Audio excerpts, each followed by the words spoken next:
Let's talk woke horror. I honestly kind of don't want to, but as you can tell by my stuttering and stammering, I really don't have a script. That's nothing new for me. If you know my channel, you know that I just kind of speak off the cuff, be it reviews or rants or anything along those lines. It's very rare that I write anything down, get bullet points, notes, anything like that. This is just a way for me to espouse my thoughts, and woke horror has been a frequent conversation in social media and horror communities all across the web. So, kind of felt the need to address this term and address the concept entirely. So, I've heard a lot of people complaining about the recent trend of woke horror, and that just doesn't sit right with me on any single level whatsoever. First of all, it's not a new concept. Oh my God, is it not a new concept? It's been around as long as people were telling ghost stories around the campfire, tying in ghouls and goblins and so on and so forth into tales of morality while they scare and teach their children at night. In the world of horror cinema, going back, I mean, it's been a frequent, prevalent area for social topics to be discussed within the framework of fantasy, sci-fi, and horror because it's able to address topics that are otherwise taboo within the contextual framework of extraordinary circumstances, be it the future or aliens or monsters. Without that fundamental understanding of the genre, I honestly don't understand the basis of the fucking argument. Are you really going to sit there and try to tell me that They Live or Videodrome or The Fly, or even going back to Frankenstein, talking about the ability to create a pure spirit only for it to be sullied once it actually gets introduced to the rigors and trials of humanity and all the blemishes therein? This kind of thing has been around forever in terms of storytelling, in terms of cinema, and certainly in terms of horror. So trying to talk about how you don't like social messaging within your horror, I'm sorry, but it's like going to a water park and complaining that everything is wet. Granted, horror movies don't have to contain this, but trying to say that this is a new development, that all of a sudden you're being beat about the head with different types of messaging that you're uncomfortable with, tough shit. That's kind of part and parcel for the genre, and it always has been. So, taking the concept of horror out of it, let's talk the concept of woke and that word.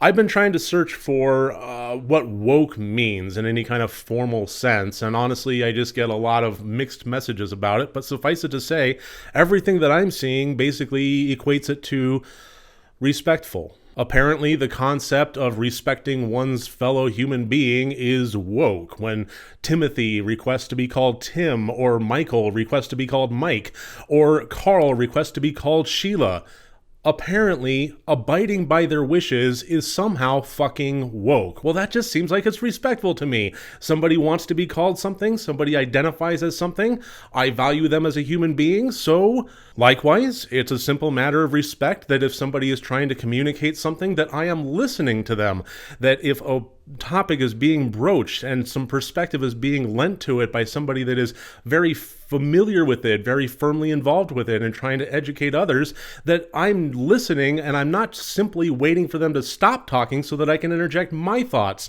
It's the simple respect for another fellow human being to recognize that this is not my stage, this is not my microphone, this is not my opportunity, and that maybe my role in this is mouth closed, ears open. Because I gotta tell you, oftentimes when I do hear the word woke, it's used as a point of derision. It seems to have been a term hijacked by people that want to dismiss the messaging entirely. And this is a concept that doesn't seem to be very new, but at the same time it is quite frustrating. It's the kind of thing where somebody will post something that is a simple little infographic that doesn't have any attribution to it, no citation to it, basically just an emotional tell of some obvious fabrications, and people take take it at face value, believe in the conspiracies. Meanwhile, a newspaper of good standing that's been around for 150 years will offer an article of nothing but factual basis of who, what, when, where, how, and why, and all the citations and quotes and attributions possible to support that, and yet somehow it's biased. Somehow it's the media and they can't be trusted. And the only reason that I can see that that ever gets brought up in terms of how you can't trust the media is because of a general distaste for the message that's being delivered.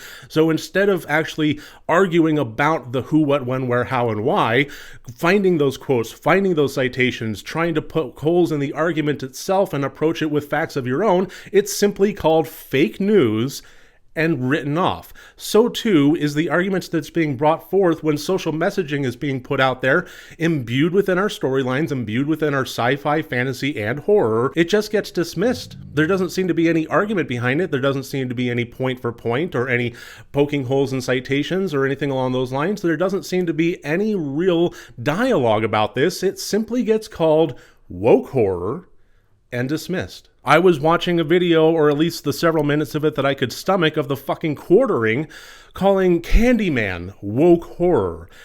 As if the original Candyman wasn't trying to deliver any kind of social messaging whatsoever. Okay, fine, this new one may be talking about racial issues and gentrification. That's not to say that this topic hasn't been broached before. It's not new, but the fact is, people don't want to hear it, so they push the stop button, apply a blanket label of dismissal, and try to, at the very least, move on with their day, or even worse, try to dissuade others from watching it because of this label. Oh, you wouldn't like it. It's woke horror. And that's honestly the thing that I really can't abide more than anything else. I think it is the height of privilege, and yes, I use that word and tough shit about it because it's absolutely factual, that if you don't like the social messaging behind a movie, that you can push the stop button and not have to face it. If you don't like the concept of racial injustice and systemic racism baked into every aspect of our history, our criminal justice system, our housing market, and every other economic facet of the United States of America, you can push stop. And you can move on with your day, and you don't have to face it again. But guess what? That really is kind of the definition of privilege right there, because unlike you that has the ability to do that, call it woke horror, dismiss it, and put it in the back of your mind, other people have to live it. Other people don't have that stop button.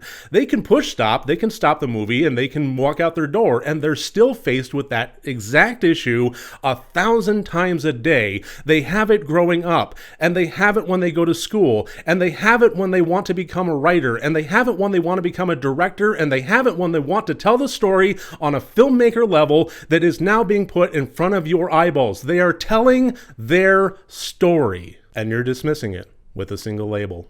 You don't have to agree with it. Honestly, that's perfectly fine. That's human, that's okay, that's healthy on a societal level. Disagreement is where we find each other. It's where we have exchange of ideas, but in order to have that exchange, we need to listen in the first place. We need to acknowledge that this issue does exist, at least for the person that is telling this story, and then listen. Don't just wait for the blah blah blahs to stop so that you can start speaking. Actually, listen. And when you do listen and you absorb the material and you still don't agree with it, then offer polite counterpoints. Offer respectful discourse and courtesy. But just an outright dismissal of the very concept, you're also dismissing the messenger. We owe it too much to each other to simply write each other off. And if your argument is, okay, fine, there's social messaging within horror, there always has been, but man, I'm really getting beat across the head with it. Again, I'm going to have to call bullshit on that because, again, that's something that has been around forever. Are you really going to look me in the face and tell me that They Live was fucking subtle? How much subtext a film uses versus direct allegory versus direct messaging versus almost documentary style in terms of how much messaging they're trying to get across. The dial in which they issue that subtext and how much of it sometimes will go up to 11, but that's nothing new. I submit once again that it is not the volume of the message that you're receiving, it's the message itself. We have gotten to the point where as soon as we hear about something that we disagree with, we shut it off. We dismiss it. We apply an easy label that makes it possible to pretend that it doesn't have any validity whatsoever.